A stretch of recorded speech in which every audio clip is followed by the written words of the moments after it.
Hello, I'm Margot Politis. Welcome to Study English, IELTS preparation. Today we're going to look at ways of connecting ideas. There are many ways of doing this using conjunctions, words that join. First, let's listen to Paul Gibson, an architect, while he takes us on a tour of his new, environmentally friendly solar house. Well, we completed it about 2 years ago, and I guess one of the interesting things about it is that it's a fibro house, and most houses, I guess these days, are brick veneer, whereas this is fibre on the outside, timber on the outside, but there's bricks on the inside. Well, I guess the very high windows along the north side, going down to the lower ceiling height on the south, basically allows you to get a lot of sun in through these windows in winter, and the louvers which go out actually go to a point where the sun can be shaded completely in summer, but they can be opened to let the sun right back into the house through winter.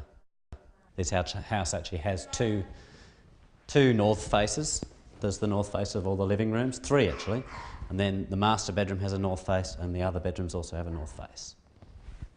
So it's trying to maximise what we call the aperture of the house, which is how much sun you actually get into in winter. Okay, now we've listened to Paul, let's look at the way he connected his ideas. Good communication, especially in an academic setting, is all about expressing and connecting both simple and complex ideas. There are many ways to do this. Simple sentences express a single, simple idea. The most simple sentence consists of just a subject and a verb. The door opens. The woman enters. The easiest way of connecting ideas is using coordination. That's taking 2 simple sentences and linking them with a conjunction or a joining word. The most common conjunctions are and but. Other common ones are yet, or, for, and so. We use the most simple conjunctions in place of a full stop. The door opens. The woman enters. The door opens and the woman enters. The door opens. The woman doesn't enter. The door opens, but the woman doesn't enter. Listen to an example here. Well, we completed it about 2 years ago, and I guess one of the interesting things about it is that it's a fibro house, and most houses, I guess these days, are brick veneer. It's a fibro house, and most houses are brick veneer. It is a fibro house. Most houses are brick veneer. These are 2 simple sentences. They can be linked together to form a longer sentence called a compound sentence. It is a fibro house and most houses are brick veneer. Compound sentences have 2 independent clauses, 2 clauses that can be separate sentences. Here's another one. Ceiling height on the south basically allows you to get a lot of sun in through these windows in winter, and the louvers which go out actually go to a point where the sun can be shaded completely in summer, but they can be opened to let the sun right back into the house through winter. He's talking about the louvers. He joins together 2 sentences. The louvers go to a point where the sun can be shaded completely in summer. They can be opened to let the sun back in through winter. He joins these sentences together using but. Notice we use a comma as well. The louvers go to a point where the sun can be shaded completely in summer, comma, but they can be opened to let the sun back in through winter.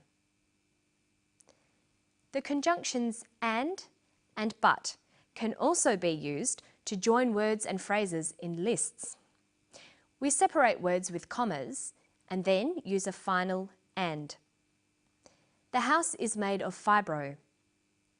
The house is made of fibro and timber. The house is made of fibro, timber and bricks. Listen to this example. Most houses, I guess these days, are brick veneer, whereas this is fibre on the outside, timber on the outside, but there's bricks on the inside. He forms one compound sentence from simple sentences. The house is fibro on the outside. It is timber on the outside. It is bricks on the inside. Notice that and is used to list similar things, but is used to contrast different items in a list. So we could also say the house is fibro and timber on the outside, but bricks on the inside. Okay, so that's an introduction to coordination. Remember, coordination is linking independent clauses with conjunctions. This forms compound sentences.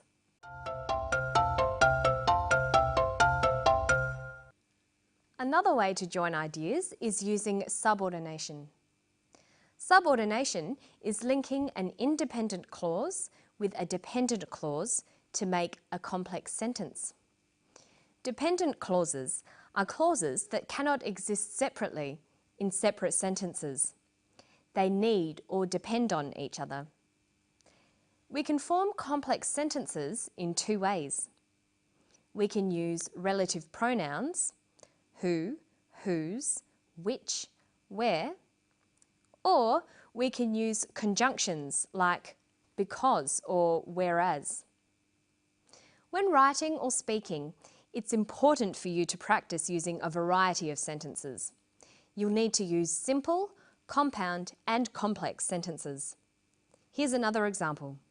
Trying to maximise what we call the aperture of the house, which is how much sun you actually get into in winter. He uses an independent and a dependent clause here. Look at these two sentences. They are trying to maximise the aperture of the house. The aperture of the house is how much sun you get.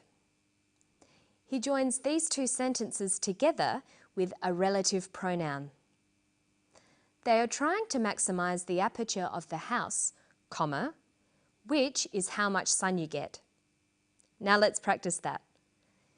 Join these simple sentences to make compound sentences using coordination. Here, try to use and but. The master bedroom has a north face. The other bedrooms have a north face. The master bedroom and the other bedrooms have a north face. And here's another one. The house is warm in winter. The house is cool in summer. The house is warm in winter, comma, but it's cool in summer. Now let's practice subordination. That's making two sentences into one complex sentence. Try using whereas. The house is warm in winter. Most houses are cold in winter. This can become, the house is warm in winter, comma, whereas most houses are cold in winter. And here's another one. Here, try to link the sentences using which. The house is made of fibro. Fibro is a cheap building material. The house is made of fibro, which is a cheap building material. You'll need to practice forming simple, compound and complex sentences. There are many ways to do it and many different ways of punctuating. This is very important for your written work. And that's all for today. I'll see you next time on Study English. Bye-bye.